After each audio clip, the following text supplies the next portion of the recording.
15 লাখ ল'ৰা ছোৱালীক স্বয়ং আঁচনিৰ সুবিধা দিম আৰু অহা বছৰতে আমি 2 লাখ ল'ৰা ছোৱালীলৈকে আকৌ নতুনকৈ স্বয়ং আঁচনি আগবঢ়াবলৈ আমি সিদ্ধান্ত গ্ৰহণ কৰিছো। শ্ৰদ্ধা ৰাইজ, আমি কাম কৰিছিলো, আমি কাম কৰি যাম আৰু অসমক ভাৰতৰ সৰ্বশ্ৰেষ্ঠ ৰাজ্য হিচাপে আমি প্ৰতিষ্ঠা কৰিম। অৰুণোদয় আঁচনি আজি 830 টকাকৈ ৰাইজে পায়।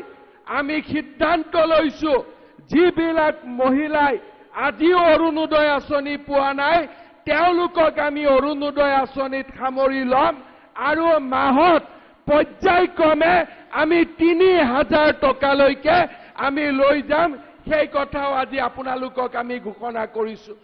আমাৰ চৰকাৰ আৰম্ভ হোৱাৰ পিছত আমি অসমত 15 লাখ ল'ৰা ছোৱালীক স্বয়ং আঁচনিৰ সুবিধা দিম আৰু অহা বছৰতে আমি 2 লাখ ল'ৰা ছোৱালীলৈকে আকৌ নতুনকৈ স্বয়ং আঁচনি আগবঢ়াবলৈ আমি সিদ্ধান্ত গ্ৰহণ কৰিছো।